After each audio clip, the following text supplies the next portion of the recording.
මුලදී ඔක්කොම බැරි වෙයි. මොකද අපි කවුරුවත් අර පර්ෆෙක්ට් මිනිස්සු නෙමෙයිනේ. අපි රොබෝලා නෙමෙයිනේ. ඒත් අපේ හැම දවසක්ම හින සාර්ථක වෙන්නේවත් පාඩම් කරලා ගිහිලා ලියන පේපර් එකට ලකුණු 100ක් එන්නේවත් හොඳට වැඩ කරලා ගියාට පස්සේ අර හොඳ ලකුණක් හැමදාම එන්නේත් නැහැ. අපි මිනිස්සු. ඒතර අපිට තියෙනවා අපේ සිස්ටම් එක වැඩ කරන විදිහක් තියෙනවා. ටික දවසක් try කරලා දාලා අතහැරලා දාන්න එපා. මේ මං වගේ එකට මේක බැරි වෙයි. කවුරු හරි කිව්ව නිසා ගොඩක් කට්ටිය අතරින් කවුරු කිව්ව නිසා.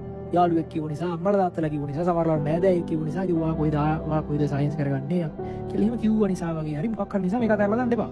ඔයා කාලයක් ඉන්න. මෙහෙම දවසක් එනවා. ඔහොම ගිහිල්ලා අර වැඩ ටික සෙටප් වෙලා හරියන දවසක් එනවා. ඒ නිසා කියන්න දෙන්නේ මේ වැඩේ කරන්න හරි ලේසි. අර තේරුම් ගන්න මේ වැඩේ නිකන් ඔයා සතුටින් කරන්න. මේකේ ලොකු බරක් ගන්න එපා. සතුටින් කරන්න මේ වැඩේ ඉන්න.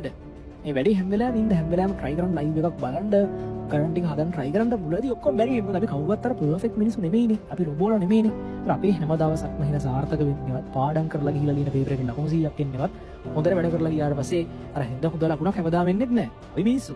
ඒතර අපිට තියෙනවා අපේ සිස්ටම් එක වැඩ කරන විදිහක් තියෙනවා. ඒක ටික කාලයක් අල්ලන් ඉන්න මේ වැඩත් එක්ක මේ හෝම්වර්ක් ටික කරන්න උත්සාහ කරන්න. ඔය වැඩේට දැන් අර ගැම්මෙන් උනන්දුවෙන් මේ උනන්දුවක් එක ඉන්ට්‍රස්ටිං විදිහට මේ වැඩෙත් එක සම්බන්ධ වෙලා ඉන්න හරියට කරන්න හෝම්වර්ක් ටික කරන් try කරන්න. සමහරව ඇදී සමහරව බැරි වෙයි. ඉවරන එක නෝ වැඩේ ඉන්න. කලින්ම ටික දවසක් try කරලා දාලා අතහැරලා දාන්න එපා. මේ මං වගේ එකට මේක බැරි වෙයි. කවුරු හරි කිව්ව නිසා ගොඩක් කට්ටිය අතරින් කවුරු කිව්ව නිසා. යාළුවෙක් කිව්ව නිසා, අම්මලා තාත්තලා කිව්ව නිසා, සමහරවල් නෑදෑයෙක් කිව්ව නිසා, කිව්වා කොයිද සයන්ස් කරගන්නේ කියලා එහෙම කිව්ව නිසා වගේ හරි මොකක් හරි නිසා මේක අතහැරලා දාන්න එපා. ඔයා කාලයක් ඉන්න. මෙහෙම දවසක් එනවා. මොකද ගිහිල්ලා අර වැඩ ටික සෙටප් වෙලා හරියන දවසක් එනවා. ඒ හරියන දවස් වෙනකන් අල්ලන් ඉන්න. ඒ වෙනකන් පාඩම් ඉන්නයි තියෙන්නේ. ඔයා කර ඉන්න. try කර ඉන්න. උපරිම try එකක් දෙන්න. හැබැයි දවසෙන් දවස පොඩ improve වෙන්න වාගේ ඩිසිප්ලින් එක. ඒ කියන්නේ මේ වගේ පන්තියක ඉවරනකන් ඉන්න පුළුවන් වීම. ඊට පස්සේ අතරමැද්දෙන් එක එකව හිතන්න නැතුව ඉන්න පුළුවන් වීම. ඊට පස්සේ පන්ති කට් කරගන්න නැති එක රෙකෝඩින් ටිකක් ගොඩ හදිසියේ වෙලා ගොඩ වෙනුනොත් එහෙම බලන එක පිළිවෙලක් හදාගන්න. හරිද? මහා අමාරු දෙයක් නෙමෙයි මේක. හරි සරල දෙයක්. පොඩි පිළිවෙලක් හදන්න අල්ලගෙන ඉන්න මාසියලා කරන්න. මොකද මේ මං කලින් ඔයාලට මේ විසිකල් පන්ති වලදී කිව්වා මේ ලංකාවේ මේ දැන් යන්නේ දැන් බලන්න වාහනයක් ගත්තත් ලක්ෂ 500 අලුත් වාහනයක් අඩුම ගානේ ගෙන්නන්න ගියා. හොඳ වාහනයක්. ඒත් ලංකාව සහ මේ ලෝකෙ වුණත් දැන් යන්නේ අර ඉස්සරහට මේ අර එන ස්ථල දෙකක් බෙදෙන්න යන්නේ මෙතන. කෙනෙක් මේ වාහනයක් පාවිච්චි කරලා සතුටින් කාලා බීලා ඉන්න පුළුවන් ඒ උනේ මොකුත්ම බැරි වුණ විදිහට ස්ථල දෙකක් බෙදෙන්න යනවා. සාමාන්‍යයෙන් තාමත් ලංකාවේ අඩුම වැටුප් කියන රුපියල් 30000 වගේ තියෙන. 30000කින් මොකද්ද කරන්න කියන්නකො ටෙනිස් බෝලෙකුත් රුපියල් 1000ක් විතර වෙනවා සමහරවල්ලාට හොඳ ටෙනිස් බෝලයක්. එතකොට එනේ හිතන්න මේ නියදම හිතන්න ඔය අම්මයි තාත්තයි වුණත් මාරම් මැච් එකක් ගහන්න මෙතන. හරි එන අමාරුවෙන් තමයි මේක මේ තත්ත්වෙට ගේන්නේ. ඒ නිසා අර ඔහම ස්තර දෙකක් මේ සමාජෙ බෙදෙන්න යන්නේ.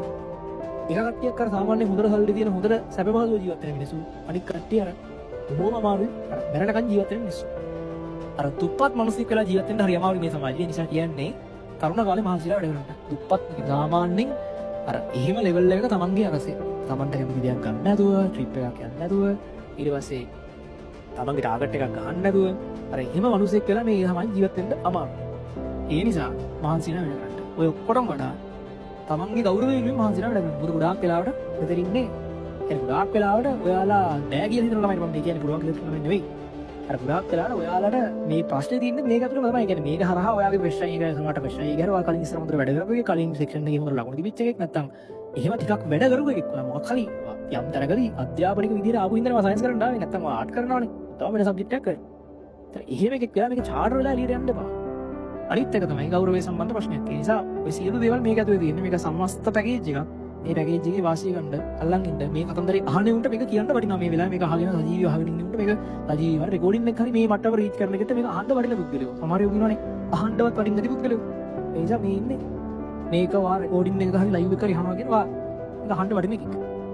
එහෙනම් පැය 4ක් ඉවරයි. කොහොමද වැඩේ කියන එක ගැන කියන්න ඕන වායුණීම පටන් ගත්තා. වායුණීම භාගයක් ඉවරයි. වැඩේ කොහොමද කියන එක කමෙන්ට් කරන්න. මම සාමාන්‍යයෙන් රෑ ක්ලාස් එකෙන් පස්සේ මම අනිවාර්යයෙන්ම මේ කමෙන්ට්ස් බලනවා මේ වීඩියෝ එකට වැටෙන කොහොමද වැඩේ කරන්නේ, මම මොකද වැඩේ කරලා තියෙනවද, ඔයාලට වැඩේ තේරුණාද, ඔයාලට ගැම්මක් තියනවද, පොසිටිව් වයිබ් එකක් තියනවද කියලා බලනවා මම අනිවාර්යයෙන් කරනවා. සෝරි.